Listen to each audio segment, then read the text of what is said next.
Walaupun dengan cuaca yang mendung, tapi kita boleh terus bersuka cita untuk kita sama-sama berkumpul memuji memuliakan nama Tuhan. Meskipun masih harus tetap duduk berjamaah, tapi kita tetap mengucap syukur karena kita masih diberikan kesempatan untuk kita sama-sama beribadah. Kita mau angkat pujian penyembahan kita untuk Tuhan, sebab Tuhan baik dalam setiap kehidupan kita.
siap memuji dan memuliakan nama Tuhan. Dalam nama Tuhan Yesus, haleluya, amin. Amin.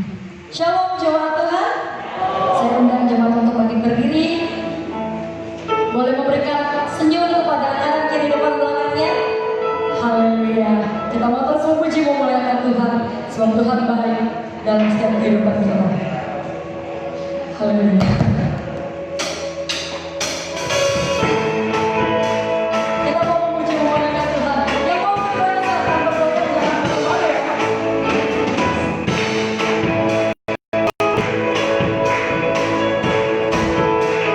Kita berkata, sungguh alangkah baiknya, sungguh alangkah indahnya bila saudara seutuh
Kita mau bersyukur.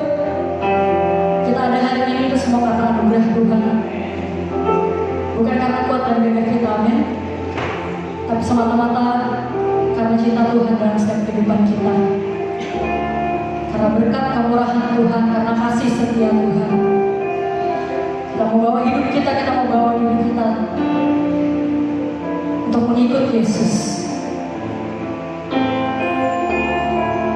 Untuk mengikut kehendaknya dalam setiap kehidupan kita.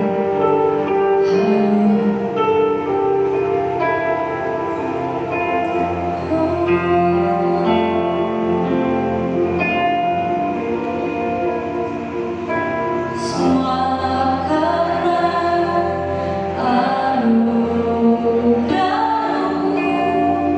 Hari ini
kami dimampukan, dikuatkan, dihiburkan.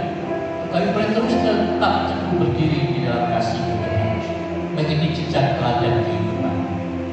Bahwa kami Yesus lebih jauh lagi mengenal kasih Tuhan. Bahwa kami rohmu mengenal si hati, mengenal si hati Bapa. Dan kami boleh dikenal sebagaimana Bapa mengenal kami pun mengenal Bapa dengan sempurna. Terima kasih Tuhan Yesus, kami bersyukur hari ini. Mari kami boleh beribadah kepada Tuhan, melayani Tuhan dalam pujian kehidupan kami. Saat ini kami kembali untuk berkat dan firman. Lalu perkataan firman melalui kami hamba-Mu, beri kami semua telinga yang mendengar, hati yang menanggap, sehingga setiap benih kebenaran firman Allah yang tertabur sungguh-sungguh tertabur di tanah hati yang baik, bertumbuh berakar berbuah dalam pikiran, perkataan dan perilaku kehidupan. Kami bersyukur kepada Tuhan di dalam nama Tuhan kami Yesus Kristus. Haleluya. Amin. Puji Tuhan. Salam sejahtera di dalam kasih Tuhan kita Yesus Kristus. Shalom. Nah, puji Tuhan. Mari kita akan buka Alkitab kita di dalam Filipi pasal yang ketiga. Filipi pasal yang ketiga.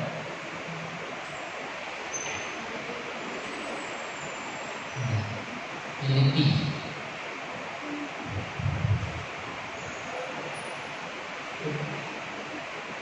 Agak dan bahasa apa ya? Agak melengket gitu. Filipi pasal 3 ayat yang ke 17 ya, sampai dengan ayat yang ke 21. Filipi pasal 3 ayat 17 sampai ayat 21. Mari kita baca bersama-sama.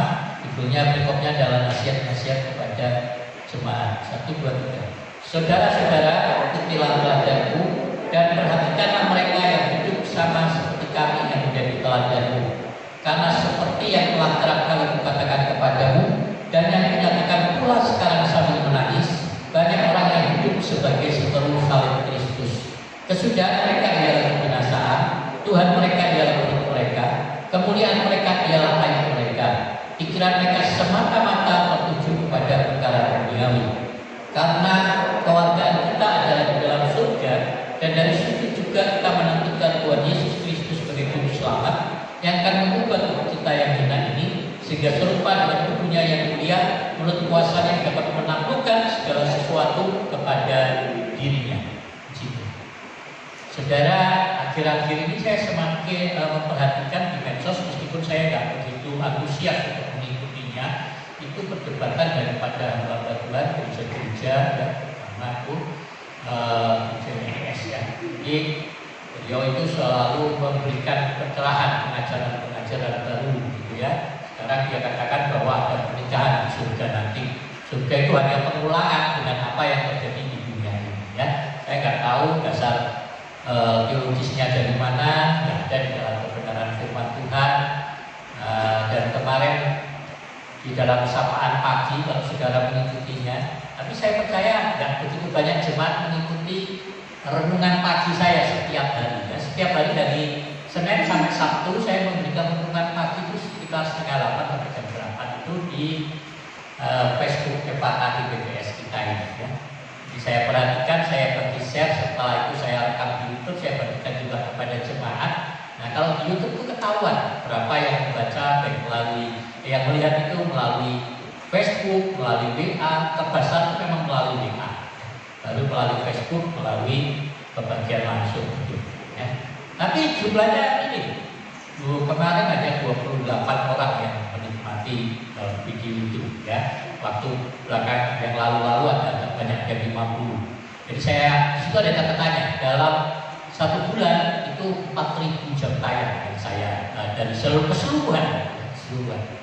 Jadi kalau dibagi lagi tayangnya bisa 4.000 jam tayang. Tapi begitu dibagi hanya didapati rata-rata orang dari semua orang kalau sudah dibagi rata-rata hanya 3 sampai 4 menit yang menonton. 3 sampai 4 menit rata-rata begitu orang. Nah, orang yang menonton acara itu sampai selesai, ya, sampai selesai itu sudah cukup banyak, 58%. Ya. Nah, jadi tapi itu dari jumlah yang di rata-rata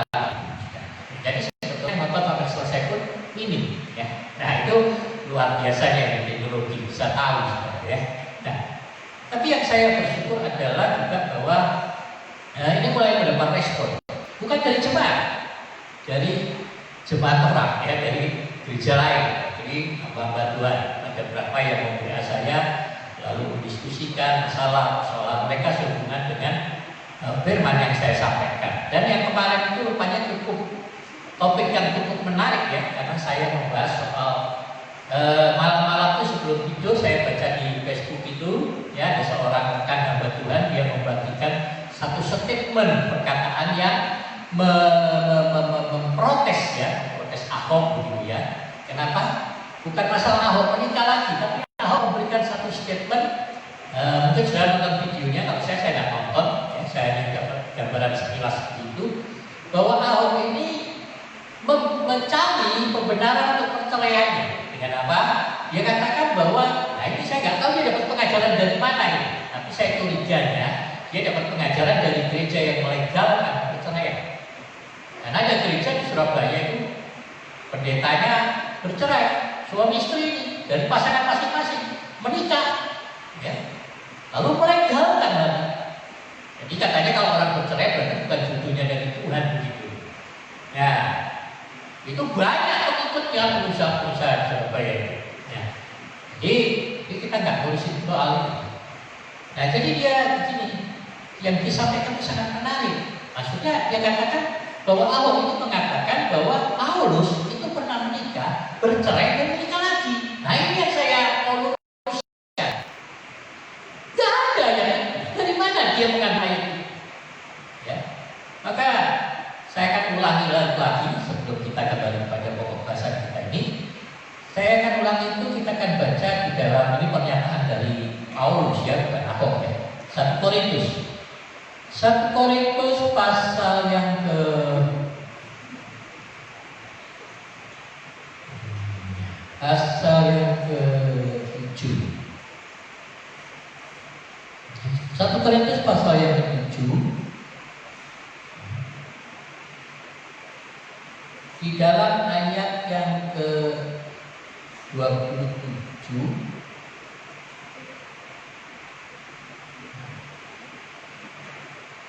ya, yang 27.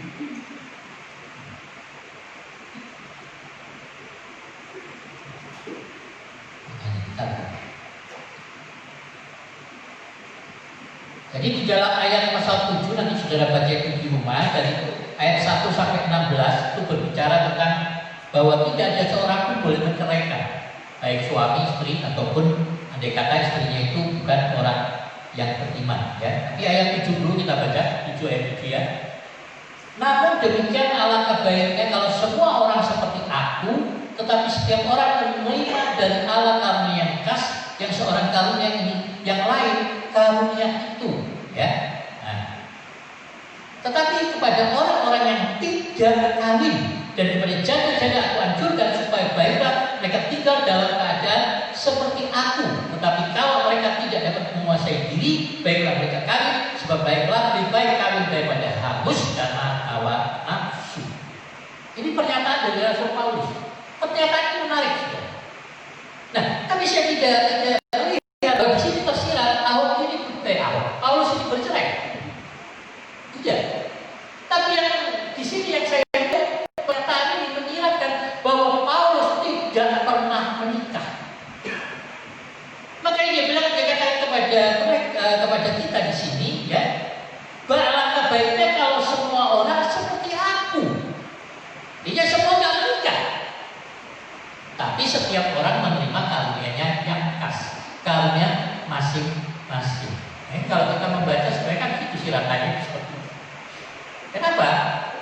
Karena saya nggak ahli bahasa Ibrani kan, tapi saya pernah membaca nama asli Paulus itu Saulus itu arti dalam bahasa Indonesianya itu selaku perempuan, seperti perempuan. Jadi Saulus ini mungkin lemah lembut orang. Nah, jadi artinya dia bilang dulu, kalau kita lihat dulu kita semua hidup dalam pencemaran. Jadi saya beranggapan bahwa Paulus tidak pernah menikah.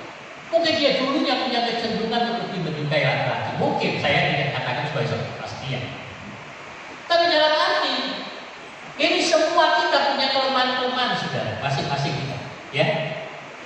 ada seorang dari kita yang masing-masing benar-benar kuat, benar-benar sempurna. Ya. Masing-masing kita punya kelemahan. Tapi apakah kita bisa menguasai kelemahan ini? Mengendalikan kelemahan ini? Itu masalahnya. Sini saya percaya Paulus mampu menguasai, mengendalikan. Ya. Jadi saya itu bilang bukan itu hal yang mutlak, tidak.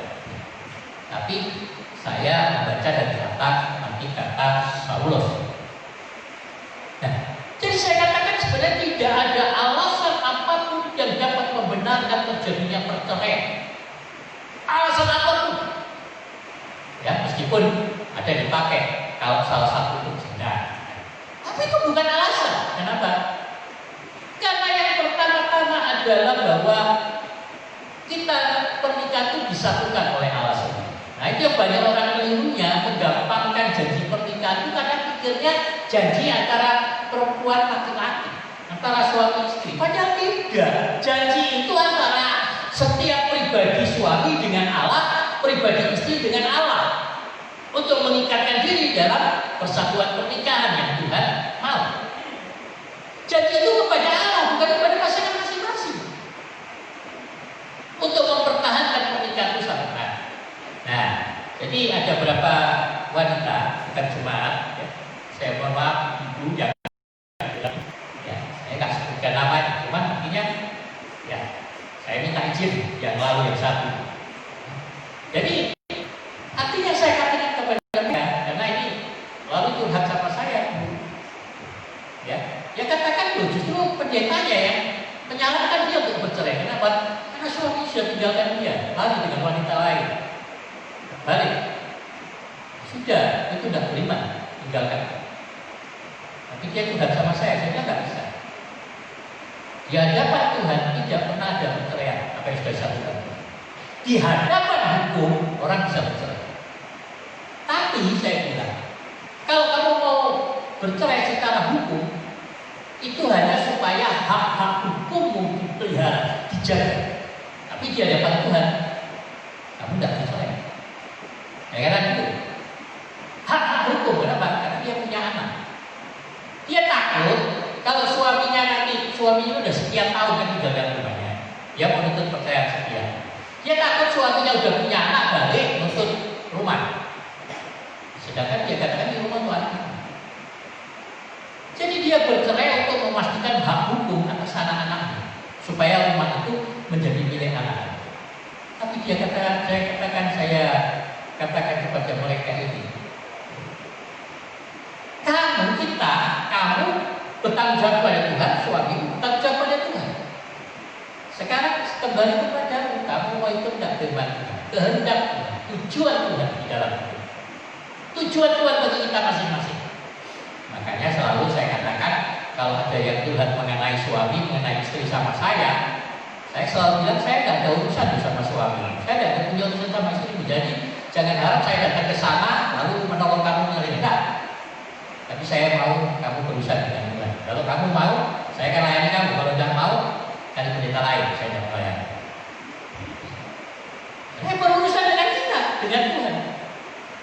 Maka selalu saya katakan tidak ada perceraian. Ya. Jadi kalau sudah bercerai secara hukum, ya hukum saja, tapi tidak dengan Tuhan. Tidak ada perceraian. Jadi saya bilang, kamu harus terus berdoa, bersabar, menantikan, berdoa untuk keselamatan suamimu, dan saat dia kembali, kapanpun sampai masa tuamu, kamu harus tetap menerima dia. Mereka sanggup. Dia katakan, ya, saya akan lakukan.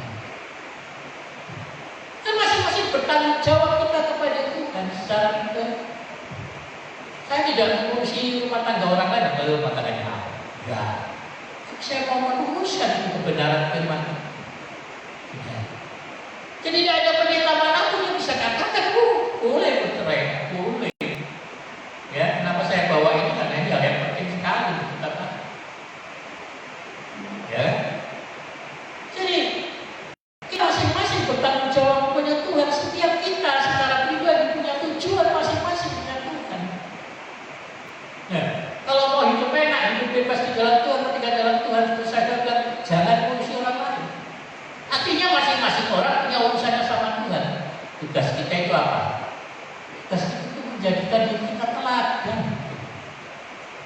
Tugas kita itu adalah menanti dengan sabar pasti rencana Tuhan yang Tuhan mau kerjakan melalui kehidupan kita, untuk pasangan hidup kita, melalui kehidupan kita, untuk keluarga kita, melalui kehidupan kita, untuk anak-anak kita, melalui kehidupan kita, untuk orang-orang di sekitar. Nah, kita kembali di dalam Filipi pasal 3. Rasul Paulus katakan kepada kita bahwa yang menjadi banyak orang saat ini menjadi seteru salib Kristus. Siapa yang dimaksud seteru salib Kristus? Apakah mereka di luar sana? Bukan. Yang dimaksud dengan seteru salib Kristus justru mereka ada di tengah-tengah kita. Mereka ada di dalam gereja Tuhan. Mereka mengaku sebagai pendeta-pendeta Kristen, sebagai orang-orang Kristen, sebagai jemaat Kristen. Saya bilang, lama-lama di dalam gereja cuma sekedar manas-manasi bangku gereja. Kejar kedudukan jadi pendeta, jadi majelis gereja, jadi diaken, pemain musik atau apapun juga, WL sehingga hanya mengejar popularitas di dalam gereja, kedudukan status di dalam gereja, tapi tidak pernah benar-benar meneladani Yesus di dalam hidup, tidak benar-benar mengikuti tujuan, kehendak, dan rencana Yesus di dalam hidup. Kalau kita datang hanya untuk berjemaat, jadi jemaat seumur hidup, rugi kita.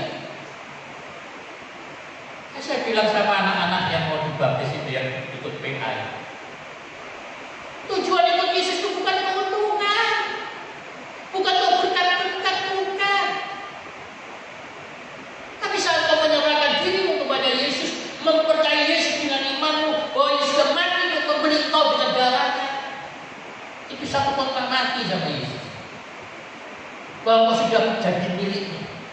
Di dalam era perjanjian lama itu, budak-budak itu ada waktu dibebaskan pada tahun 50. Ada pembebasan budak-budak. Budak-budak yang mana?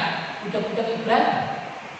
Dari orang Israel sendiri yang mungkin karena hutang, jadi akhirnya jadi budak untuk membayar hutang. Itu kebiasaan dulu begitu. Tapi mereka dapat kesempatan di tahun Yobel dibebaskan, dimerdekakan. Tapi mungkin budak-budak ini waktu jadi budak awal masih bujangan, nggak punya ikatan. Jadi begitu mereka jadi budak tuan ini, punya istri, lalu punya anak. Nah, hukumnya di Israel waktu itu istri anak-anak itu yang milik tuannya itu, bukan milik budak ini. Jadi kalau budak ini merdeka, dia harus pergi keluar sendiri. Itu istri anak ditinggal, tak boleh. Itu hukum di zaman. Jadi, tapi kemudian budak ini mungkin merasa dia sudah enak, kok punya istri, punya anak, sudah kemudian tuannya baik.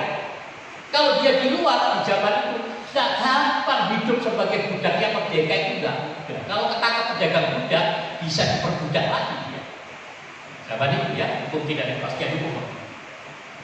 Jadi yang dia lakukan adalah dia kembali kepada tuannya. Dia menyerahkan diri menjadi budak yang merdeka.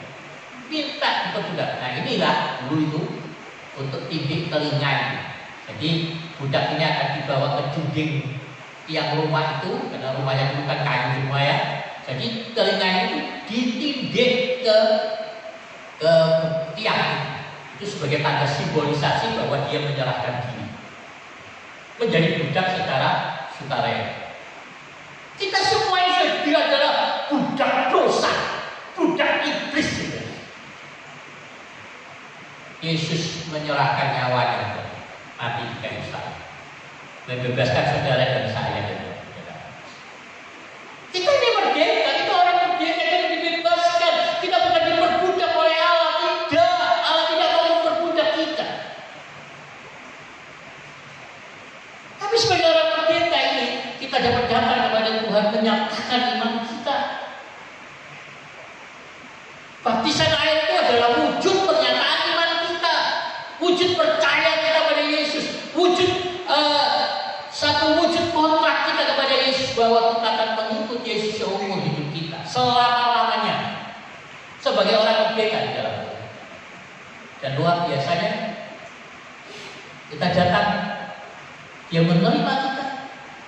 Untuk apa? Jadi budaknya? Bukan. Jadi anaknya.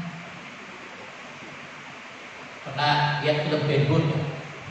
Siapa yang pernah lihat film Ben Hur? Katanya. Oh, rupanya belum hidup di zaman itu.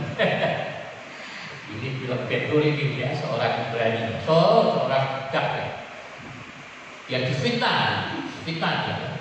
Nah, menjadi budak, jadi gladiator, tapi di tengah perjalanan kapalnya pecah. Dia selamatkan jenderal. Lalu diangkat anak jadi jenderal oleh jenderal, dikasih kuasa memperoleh.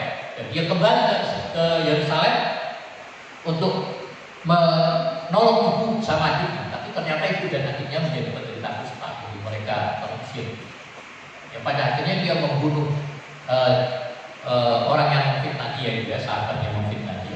Dia membunuh tapi bukan dia bermaksud membunuh, karena dia sudah mengenali situ-situ, dia tidak mau membalas. Tapi orang itu berusaha membalas, mengajaknya untuk pertarungan pakai apa ini kereta ini. Dan akhirnya orang itu.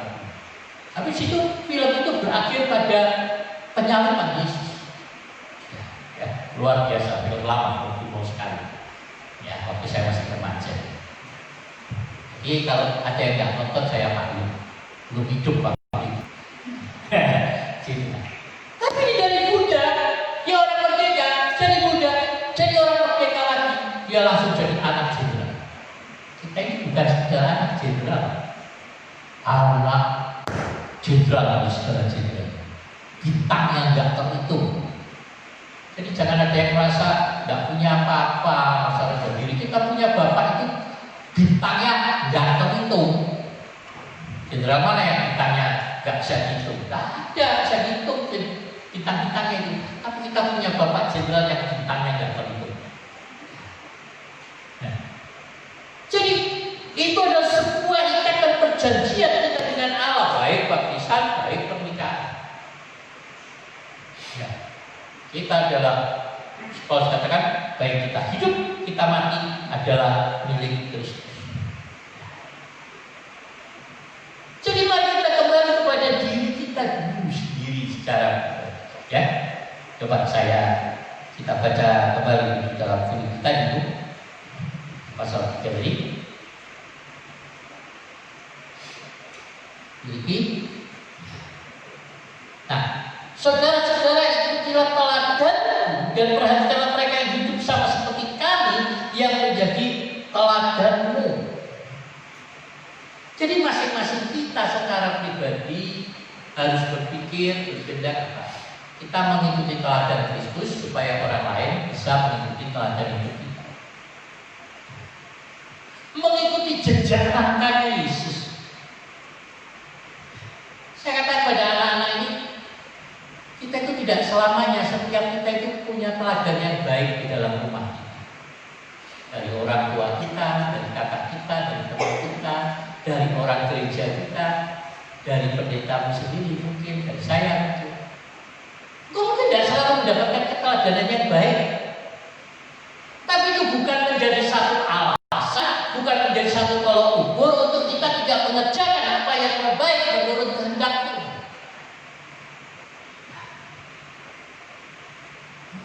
Kalau kita mengikuti kehendak Yesus, tujuan Yesus, rencana Yesus, kita harus belajar untuk mengabaikan yang lain. Paulus katakan yang dikehendaki adalah mengenal dalam kuasa kematiannya dan juga di dalam kuasa kebangkitan. Mengenal dia di dalam kuasa kematiannya, kematian Yesus dari salib itu membayar lunas semua harga dosa kita, menebus kita dengan darahnya, menebus kita dengan nyawa, membeli kita menjadi milik. Lah kita ini sudah dibeli jadi milik Tuhan, tapi kok masih mau hidup menurut rencana dan kehendak kita sendiri? Kenapa banyak orang Kristen, kenapa banyak orang percaya hidupnya itu nggak sama seperti apa yang Tuhan rancangan? Rancangan apa yang ada padaku mengenai kamu? Rancangan damai sejahtera, kesehatan, damai sejahtera, sukacita, Tuhan meskipun kita ada di tengah kesulitan. Ingat bahwa perkataan firman yang disampaikan Nabi Yeremia ini justru disampaikan ketika orang-orang Israel ada di dalam pembuangan, di dalam kesulitan, di dalam kesukaran. Firman itu disampaikan. Banyak orang bilang konyol ini. Wong kita diperbudak kok, jelas-jelas kita dijaga kok sekarang rancangannya baik. Di dunia ini siapa yang diperbudak? Di dunia ini siapa dari kita yang benar-benar merdeka? Tidak. Kita semua ini di dunia terikat oleh hukum-hukum yang ada di dalam dunia. Kita itu tidak benar-benar merdeka. Kata firman Tuhan, kita ini baru melihat bayangan sama-sama. Tapi bagi kita, anak-anak Tuhan, bagi setiap pribadi kita yang menyerahkan diri kepada Yesus, mau bilang saya pilih Yesus, Yesus sudah membeli saya pilih Yesus. Maka percayalah ketika kau sungguh-sungguh mengikuti jejak teladan langkah Yesus di tengah kesulitan, di tengah kesukaran yang kita alami dalam hidup kita, di tengah pergumulan di dalam karakter kita akan terus bisa merasakan sukacita, bahagia. Itu nggak tergantung, hidup kita nggak tergantung pada situasi dan kondisi yang terjadi di sekitar kita. Hidup itu tergantung hubunganmu dengan Kristus. Kalau kamu punya hubungan yang benar dengan Kristus, hidup benar-benar mengikuti teladan Kristus, hidup berpegang pada hidup Kristus, tidak ada apapun yang dapat menggoyahkan imanmu. Tidak ada apapun yang dapat merampas sukacita. Tidak ada apapun yang dapat merampas damai sejahtera dalam hidup. Tapi seringkali kita itu mengikut Yesus, tapi kita pandang terus orang lain. Kita pandang terus persoalan bukan orang lain. Nah ini seperti 2 hari lalu saya sampaikan kembali, beberapa hari yang lalu ya. Mau hidup sebenarnya dasar dari hidup yang enak, merdeka di dalam Tuhan itu satu. Memiliki tapi tidak mempunyai.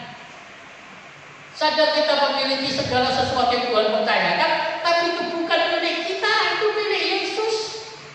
Istrimu, suamimu, anakmu, orang tuamu, kekayaanmu, pekerjaanmu, usahamu, tubuhmu, itu milik Yesus, bukan milikmu. Kita selalu merasa itu milik kita, sehingga ketika kita kehilangan, sehingga ketika kita dirugikan, sehingga kita merasa kita direndahkan, kita dikecewakan, hati kita langsung terluka. Lalu pas aku tidak mau memandang siapa, aku mau memandang pada Kristus yang salib. Kalau kita memandang pada Kristus yang salib, kita akan memandang menurut caranya Yesus. Di malam saya baru kena tipu 530.000 hilang. Kok hilang begitu? Ada yang ketawa itu. Orang ditipu kok malah senang. Ya, nangis dulu dong. Jadi ceritanya begini, ada grup pendeta-pendeta GBPS, alumni sekolah Alkitab Surabaya. Tengah-tengah malam kecaweannya. Lalu ada yang di situ, namanya Om Prat, ya, di hamba Tuhan Senior. Ada yang jual pulsa, saya ada perlu ini, karena ada di tengah pelayanan, mungkin di tengah-tengah ibadah, itu mungkin pikir saya kan. Saya perlu pulsa, ada yang jual pulsa. Dia ngomong di grup itu. Ya saya langsung spontan oleh saya Om. Itu. Lalu dia japri ke WA saya. Ya. Kamu betul jual pulsa? Iya Om. Nah, boleh tidak isikan 100? Oh iya Om. Isilah 100 kan?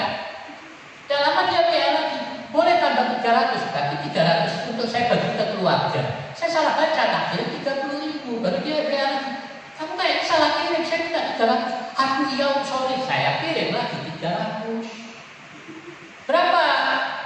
Nah biasanya kan dia panggil saya Bom, tapi saya nggak begitu perhatikan. Dia bilang berapa?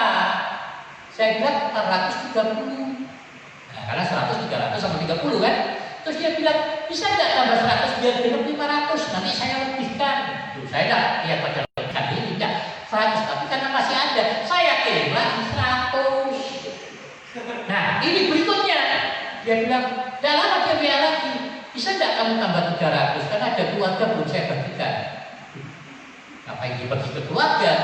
Tapi saya udah tidak ada saldo. Saya bilang, oh saldo deposit saya tinggal 17, ternyata 7.000 saya juga salah baca. Nah ini yang kemudian saya curiga, dia kirim lagi, tidak bisa kan 17 itu diisikan. Nah itu saya curiga sudah, tidak bisa Om. Lalu dia jawab apa? Oh ya terima kasih ya, Tuhan memberkati, nanti selesai ibadah uangnya saya kirimkan dulu saja. Ngomongnya baik, Tuhan memberkati lagi sudah. Tapi saya curiga. Jadi saya WA sama pemimpin grup pendeta Paul Jaitun ya. Om Paul, ini Om kan beli sama saya curiga ini. Kok gini saya screenshot semua saya kirim ke. Coba tolong tanya di grup, jangan-jangan ada yang kena. Betul, dihubungi di grup banyak yang kena, tapi yang lain itu bukan dibeli karena cuma saya yang jual, yang lain ngisikan pulsa buat dia karena semua pikir kasihan dia lagi butuh pulsa mungkin dalam perjalanan. Lumayan. Tapi saya tidak membalas, saya balas WA-nya dia itu orang ini, saya bilang terima kasih kamu sudah memberikan saya pelajaran yang baik hari ini supaya lebih berhati-hati dia pendeta yang minta pulsa harus pastikan benar-benar ini pendetanya yang kebetulan ada yang gantungan atau yang kami 1 kali 2 kami 3. Ya saya berharap kamu diubahkan, diperbarui. Salam kasih dan hormat untuk istri dan anak-anakmu, saya bilang begitu. Dia tidak balas, tapi baca karena ada cetak birunya. Cuma kalau saya kirim pasti dia balas. Haleluya. Nah, saudara, bukan saya bermaksud kalau saudara kehilangan uang sudah tidak bisa akan kembali. Boleh diusahakan. Kalau bisa, orang utang ditagih, boleh nagih utang, uangnya sendiri kok. Tapi kalau sudah mentok tidak bisa kembali sama sekali, jangan dipikirin. Duitnya tidak balik, stres, kan? Nah, harus belajar ketika Tuhan tidak mengizinkan sesuatu kita pegang, jangan dipertahankan. Supaya apa? Gak stres, ya, stres. Apapun itu, bukan bicara soal uang, apapun itu, harga diri itu kita direndahkan orang lain, dihina, dibully, dirundung. Gak usah balas jahat dengan kejahatan. Saya melayani orang-orang yang sakit parah-parah. Jika mereka dilayani, disembuhkan, apa karena doa saya hebat? Enggak, saya nggak punya kuasa doa yang hebat. Tapi saya melihat mereka disembuhkan ketika mereka secara pribadi mau membereskan luka-luka hati. Secara pribadi mau memberikan pengampunan mereka, melepaskan kekecewaan, mereka disembuhkan. Saya selalu katakan bahwa yang menanggung untuk hukuman itu tubuh kita, roh kita di dalamnya terjaga. Tapi tubuh saudara yang menanggung hukuman atas dosa. Jadi pada waktu Yesus mati di kayu salib, kita dibebaskan dari kutuk. Nah inilah kekeliruan banyak orang. Mereka pikir Yesus bebaskan dari kutuk berarti kita tidak mungkin sakit. Keliru. Tubuhlah yang menanggung kutuk dosa, tubuh kita. Tapi jiwa mesti terpihak. Tuhan itu memberikan kita wadah tubuh ini yang enggak kekal ini, yang sementara ini, untuk menolong roh kita. Saya katakan, yang pertama kali jatuh dalam dosa itu siapa? Hah? Adam atau Hawa? Hah? Yang jatuh pertama kali dalam dosa Adam atau Hawa? Hah? Bukan Adam, Hawa. Yang jatuh pertama dosa itu malaikat, namanya Lucifer. Tapi tidak ada di dalam Alkitab kita malaikat jatuh dalam dosa bisa diampuni dosa. Kenapa? Karena mereka malu kekal. Tapi kenapa kita bisa diampuni? Karena kita ada di dalam tubuh. Roh kita ini terbatas. Malaikat Tuhan tidak terbatas. Malaikat Tuhan mau kemana-mana, setan itu mau kemana-mana bisa. Terapos tembok bisa. Kita nggak bisa terapos tembok, jejol. Ya. Jadi Yesus nanti membebaskan kita dari kutuk. Apa yang dibebaskan? Roh kita, bukan tubuhmu. Tubuhmu tetap akan menanggung hukuman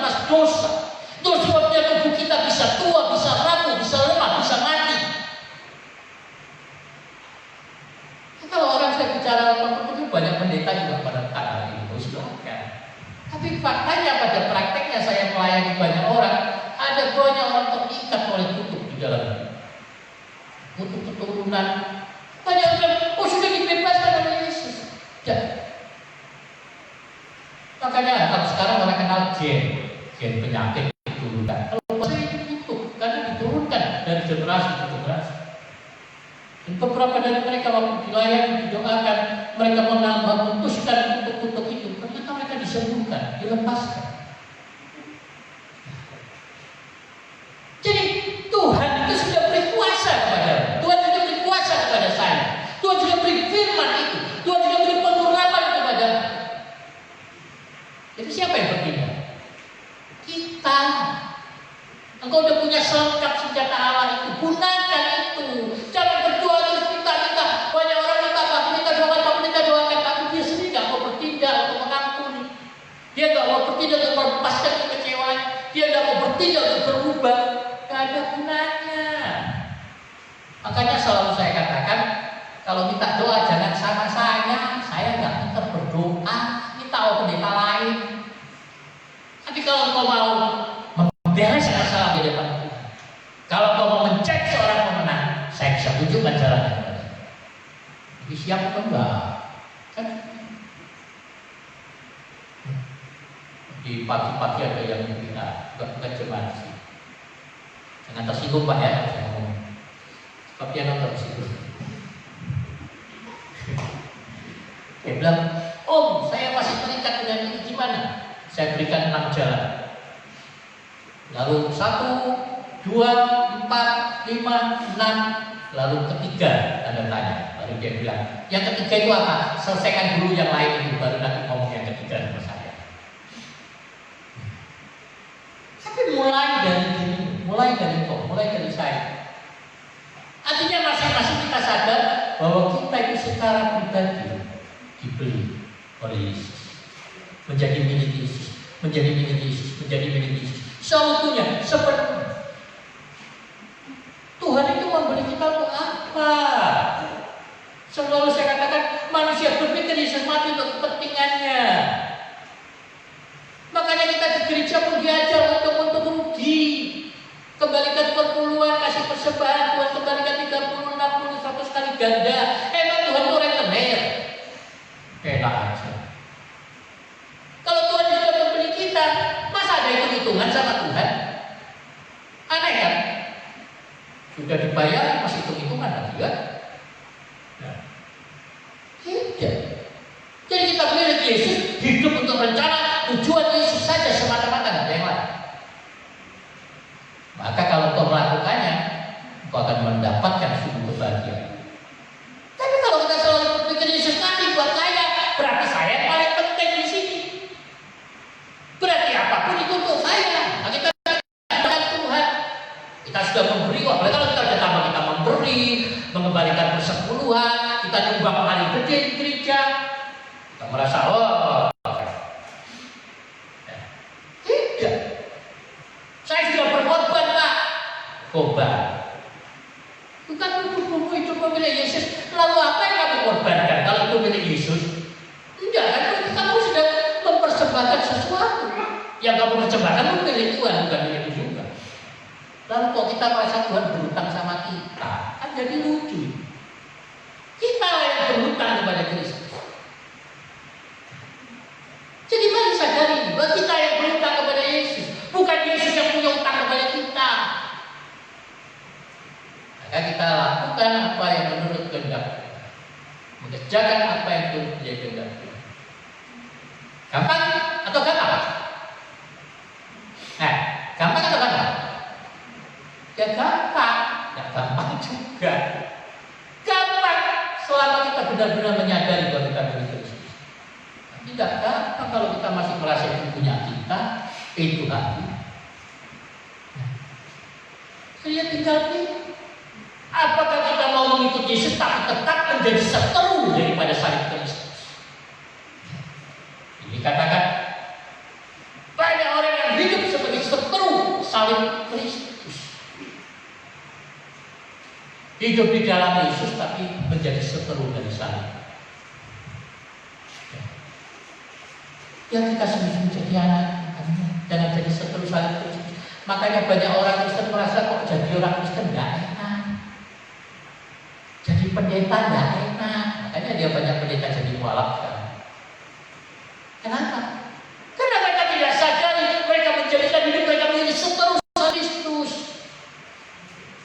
Saya bilang sama anak-anak kemarin, bertobat itu artinya berbalik 180 derajat. Tapi banyak orang sekarang bertobat, dia berbalik. Tapi berbaliknya bukan 180, dia bertobat berbalik 360 derajat. Artinya sami mawon, cuma berubah penampilan saja.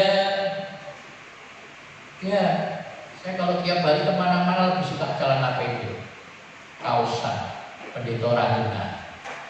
Ya, banyak orang yang berubah penampilan dari cara pendek saya jajasan, dasian, tapi kelakuan. Ya, jadi video itu orang Batak datang beli apa? Bukti, getuk mas, getuk. Oh, ya, ya lihat bungkusan yang lain ini apa? Podoai mas. Oh, podoai itu podoai. Sebenarnya itu namanya kue podoai. Ya, bentuknya satu podoai.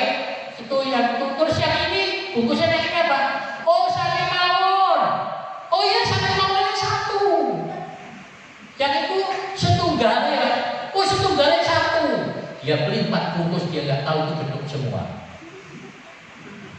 Ya, rasanya saja begitu. Ya. Jadi jangan sampai kita hanya sudah punya bahasa yang berbeda, tapi tidak pernah ada perubahan di dalam hidup.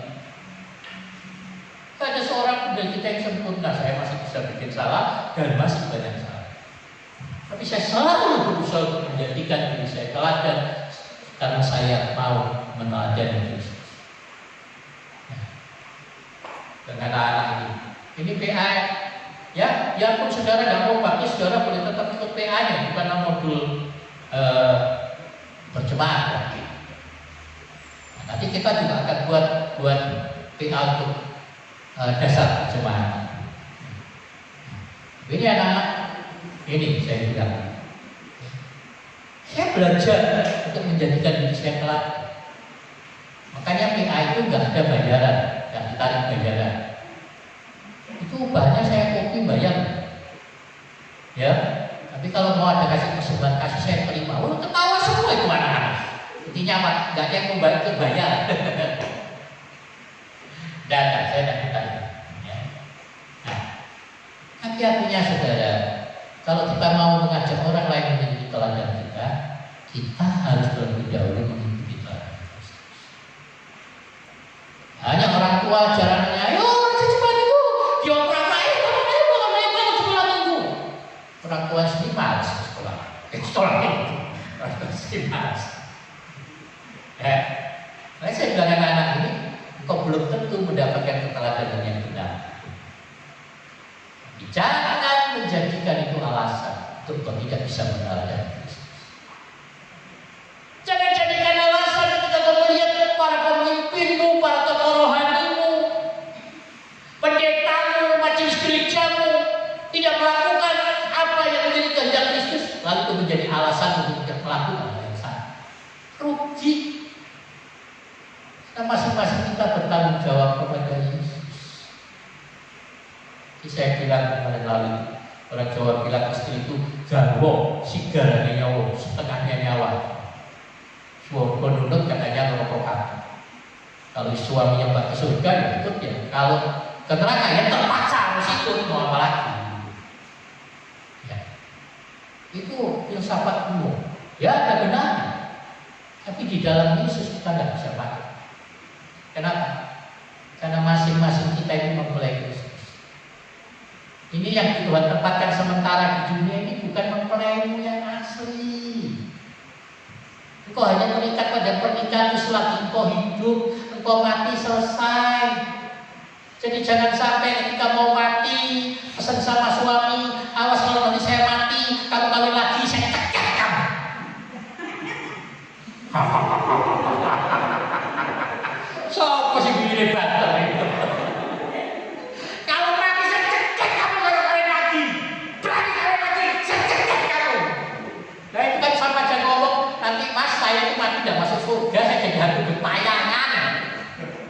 Apa mau jadi adu getayangan?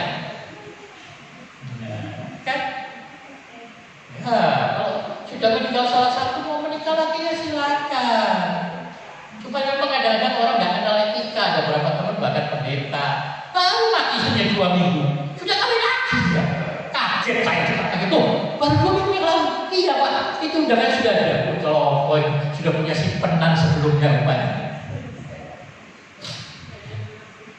Saudara, mungkin apa? Ya. Jadi kita masing-masing terikat sebagai mempelai Kristus. Ya di dunia ini Tuhan tempatkan di sebelah kita Tuhan.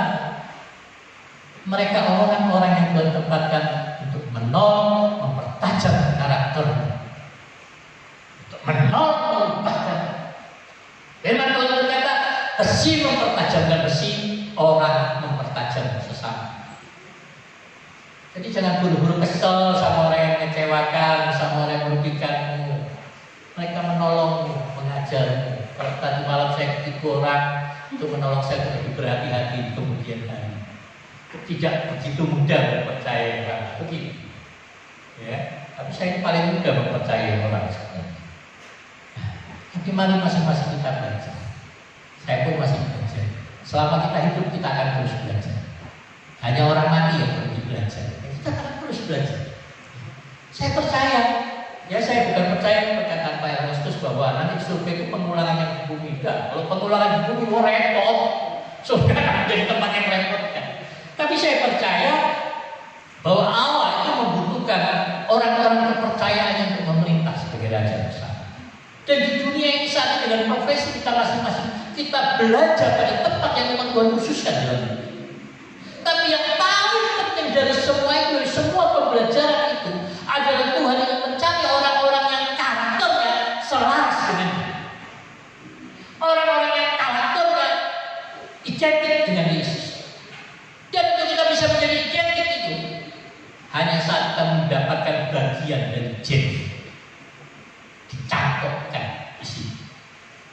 Jadi gen Allah yang dicangkokkan di dalam hati, di dalam jiwa, di dalam roh, di dalam perumpamaan dicangkokkan seperti pohon, disambung mendapat getah-getah yang baik dari akar pohon utama. Seperti itulah. Sekarang kan manusia ini sudah canggih betul. Ya, hati babi bisa dicangkokkan di hati kita. Bisa bikin jadi hati kita. Jadi berubah begitu sel-sel. Dia akan merasuk sih. Lalu kemudian apakah kita jadi babi? Enggak. Tapi itu membantu sel-sel ini meregenerasi dirinya. Ya, vaksin-vaksin anti apa itu yang orang naik haji ternyata ada babinya sih, wah sekarang. Ya, ini luar biasa nih pengetahuan teknologi sekarang, teknologi pengobatan semakin lama semakin lama. Tapi itu apa? Firman Tuhan katakan, kepandaian manusia seperti tingginya itu hanya kebodohannya Allah. Kita akan belajar banyak nanti di dalam kekekalan. Tapi sekarang di sini kita belajar untuk mempertajam karakter kita. Kita belajar memiliki karakter seperti Kristus. Saya katakan pada anak-anak kemarin, orang itu ya, coba kita lihat, malaikat Tuhan Lucifer diberikan kepercayaan kedudukan yang sangat tinggi, sangat mulia, hampir seperti Allah katakan. Malaikat-malaikat surga menyembah Dia. Dia mendapatkan semua kemewahan, dia masih bisa memberontak pada Allah. Tetap gak puas. Manusia ini pada dasarnya gak pernah puas. Coba kau pikirkan itu. Orang sudah punya kekayaan luar biasa, jabatan tinggi, masih bisa korupsi. Padahal kurangnya apa? Temannya Mbak Heni, si Rita, wah ya, malah sebagai pribadi, karena maksudnya sama-sama orang negara, Mbak Heni itu. Kayaknya luar biasa, ya kan? Tapi kok masih korupsi hanya gara-gara tas ya? Ingin punya tas Hermes, ya. Tas kulitnya apa sih Hermes itu? Kulitnya Dewa Hermes. Nah, ya. Jadi artinya orang diberikan semua itu, dan katakan bahwa orang yang punya segala-galanya itu bisa bebas. Ya. Semua kita punya karakter, semua kita dilahirkan dalam dosa. Semua kita menanggung dosa warisan. Apa itu dosa warisan? kecenderungan ke perbuatan dosa. Gen keperdosaan itu sudah ada pada diri manusia masing-masing. Ya. Jadi nggak ada yang bisa mengklaim saya ini orang yang paling gak berdosa, ada. Semua kita banyak misalnya. Tapi Yesus sudah mati kayu salib. Dia mencampurkan rohnya dalam kalau kita yang campurkan saja. Dia akan mengubahkan, memulihkan kita, mengajar kita, membawa kita. Tapi mari kita berserah kepada Dia. Mari kita belajar mentaati kepada Tuhan. Saya katakan selalu, ketaatan tidak pernah berhubungan dengan kerelaan. Ketaatan adalah keberanian untuk menuntaskan apa yang Tuhan mau. Keberanian untuk percaya, keberanian untuk berharap, keberanian untuk tahu dan mengerti bahwa Allah turut bekerja sama dalam segala perkara untuk mendatangkan kebaikan bagi setiap orang yang mengasihi. Berani. Jadi kalian keadaannya bagaimana, situasinya seperti apa, tapi kita tetap percaya bahwa di tengah mendung, di tengah kegelapan matahari akan terus bersinar. Dalam percaya? Percaya nggak? Lempem itu apa kena hujan semua lempem aja. Di balik mendung yang gelap ini matahari akan bersinar, percaya nggak? Mungkin susah Amir. Pak Amir mau jualan ayam lagi di Rawa Indah, di lantai 2. Mau pindah Rawa Indah tanggal 15 asal yang baru. Orang jual ayam lagi di lantai 2. Ini informasi. Mari kita mengikuti teladan Kristus. Ingat, setiap kita adalah milik Kristus. Jangan pikiran kita ini orang yang menjadi seterus salib Kristus ini, ya. Kemuliaan mereka ialah aib, pikiran mereka semata-mata tertuju kepada perkara duniawi, tapi kita keluarkan kita ada dalam surga. Kita menantikan Tuhan di sana. Jadi jangan aib-aib yang membicarakan. Saya nggak segan untuk buka aib saya kalau saudara mau tahu kesalahan saya, kelemahan saya. Saya nggak perlu sembunyikan. Banyak orang bilang, aku saja ditanyakan aib. Dulu saya mengakui dosa di depan jemaat, saya ditegur pimpinan saya, ditegur pendeta saya, nggak perlu jemaat tahu itu. Itu hubungan dengan Tuhan. Tapi saya belajar dari firman Tuhan. Waktu Ayub mengulangi suatu dosa menutupi dosanya, yang mati itu rakyatnya, yang menanggung hukuman kesalahan itu rakyatnya. Saya nggak mau jemaat Tuhan yang Tuhan percayakan harus menanggung hukuman karena saya menutupi dosa saya. Orang macam itu kenapa? Saya nggak. Hidup saya berdasarkan pada penilaian Tuhan. Ya. Nah, mari Bapak Ibu Saudara, Tuhan memang menempatkan kau di tengah-tengah masalah. Kita masih terikat pada hukum-hukum dunia ini. Ya, ada hukum-hukum dunia yang membatasi kita di dunia ini. Kita nggak bisa bebas nabrak sana nabrak sini. Kita masih di dalam bayang-bayang kemerdekaan. Dipandang Kristus, pandang di balik awan-awan gelap sana dan matahari yang terus bersinar. Tuhan Yesus memberkati kita. Mari kita berdoa. Amin. Terima kasih Pak. Kami bersyukur untuk Tuhan. Kasih-Mu anugerah-Mu dalam hidup kami. Kami bersyukur bahwa terus akan memampukan kami oleh pekerjaan Roh-Mu di dalam kami. Kami setiap pribadi yang sudah dicantokkan di dalam pokok tubuh Yesus yang sudah mati, bangkit kembali dari kematian. Yesus yang memberikan roh yang abadi, roh yang kekal. Kami dicangkok dari sana. Dan roh itu akan menolong, menuntun, memimpin kami untuk masuk ke dalam seluruh kebenaran. Roh Kudus akan menuntun, memimpin, menolong, menghibur kami ketika kami ditekan oleh masalah-masalah kehidupan, kesulitan, persoalan, problem kehidupan. Ajar kami terus memandang kepada Kristus, bukan memandang kepada persoalan, bukan memandang kepada orang-orang yang melukai hati kami, bukan memandang kepada kekecewaan kami, tapi kami memandang kepada pengorbanan Yesus di atas kayu salibnya, yang sudah membayar segala harga dosa kehidupan kami, yang sudah memikul segala beban dan penyakit kami, sehingga sungguh oleh biru-biru Yesus kami boleh disembuhkan. Bila tubuh jiwa roh kami terpelihara sempurna, tidak bercacat celah menjelang Tuhan Yesus datang kembali. Terima kasih Bapa, terpujilah nama-Mu. berkati bangsa kami, berkati negara kami, berkati pemerintah, berkati Bapak Presiden kami, Bapak Jokowi, Bapak Maruf Amin sebagai Wakil Presiden, berkati para menteri MPR, DPR, DPD, berkati pemerintahan provinsi, kabupaten dan kota, secara khusus Kota Bontang, Walau Ketua kami Bu Neni Muntiani, Bapak Basira sebagai Wakil Wali Kota, staf Pemkot, kecamatan, kelurahan, RT RW, pada titik kukuh serta semua perusahaan yang berdomisili di kota ini. Menjelang pilkada kembali serentak di seluruh Indonesia, secara khusus Kota Bontang, Tuhan berikan keamanan, ketentraman, siapapun pemimpin yang akan terpilih, biar mendatangkan kebaikan bagi Kota Bontang. Terima kasih Tuhan, tolong COVID yang masih terus merajalela, katakan setiap kuasa tutup COVID atas negeri bangsa kami, bebaskan Tuhan supaya negeri ini boleh kembali beraktivitas, melakukan kegiatan seperti biasa, dan Tuhan adakan pemulihan ekonomi secara khusus bagi bangsa negara kami. Terima kasih Bapak, terpujilah nama Tuhan. Kami bersyukur kepadamu, berkati yang berulang tahun pribadi dan pernikahan sepanjang hidup ini di dalam kemurahan kasih kami Tuhan. Menteraikan kebenaran firman yang kami terima di pagi hari ini di dalam nama Tuhan kami Yesus Kristus. Haleluya. Amin. Silakan kembali. Atas nama Tuhan Yesus Kristus sebagai Kepala Gereja, kembali kita patut mengucap syukur kepada Tuhan atas Tuhan kita di pagi hari ini. Ya, pertama kegiatan masih belum bisa berlangsung secara normal karena belum ada perintah ya. Kalau kenapa kebebasan diatur? Ya, di negara bangsa kita juga masih berikan pada hukum ini ya. Itu adalah kita menjaga masing-masing di dalam kesehatan, di dalam kekuatan, tetap meskipun Bontang sudah daerah zona hijau, kami tetap melakukan kebiasaan yang baik untuk mencuci tangan, tiap kali berpergian, mana-mana cuci tangan, kan itu juga memperhalus kulit ya, cuci tangan terus. Ya, pakai masker kalau berpergian kemana-mana, ya. Kalau kurang masker bisa minta sama Pak Martinus Bacot, kita berudah berpergian masker Pak Martinus.